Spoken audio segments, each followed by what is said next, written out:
Anjarakandy dental കോളേജിലെ BDS വിദ്യാർത്ഥി നിതിൻ രാജിന്റെ മരണത്തിൽ ഡോക്ടർ MK റാമിനെ പിടികൂടാനാകാതെ പോലീസ്. റാമിനായി ആന്ധ്രയിലും കർണാടകയിലും അന്വേഷണം തുടരുകയാണ്. മുൻകൂർ ജാമ്യത്തിനായി റാം ഹൈക്കോടതിയെ സമീപിച്ചു.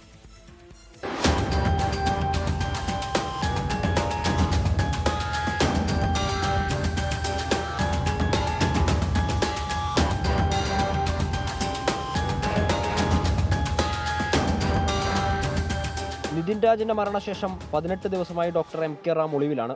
കഴിഞ്ഞ ദിവസം റാമിന്റെ മുൻകൂർ ജാമ്യാപേക്ഷ തലശ്ശേരി അഡീഷണൽ ജില്ലാ സെഷൻസ് കോടതി തള്ളിയിരുന്നു. എന്നാൽ റാമിനെ പിടികൂടാൻ പോലീസിനായിട്ടില്ല.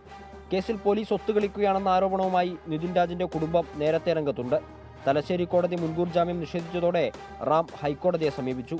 തനിക്കെതിരെ എവിടെയും നിതിൻ രാജ് പരാതി നൽകിയിട്ടില്ലെന്നും തനിക്കെതിരെ ഒരു തെളിവുമില്ലെന്നുമാണ് ഡോക്ടർ റാമിന്റെ വാദം. അതേസമയം ഒരാഴ്ചയായി കണ്ണൂർ പോലീസ് റാമിന്റെ നാടായ ആന്ധ്രയിലുണ്ട്.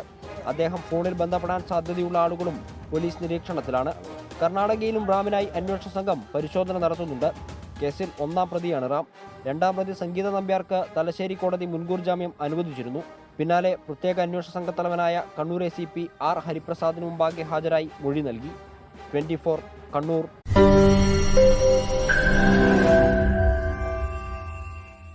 ലോകത്തെവിടെയായാലും ഏത് സമയത്തും 24 വാർത്തകളും ഓഗ്മെന്റഡ് റിയാലിറ്റി പാക്കേജുകളും എക്സ്പ്ലെയിനറുകളും വിശദമായി കാണാൻ ഞങ്ങളുടെ YouTube ചാനൽ നിങ്ങൾക്ക് സബ്സ്ക്രൈബ് ചെയ്യാം.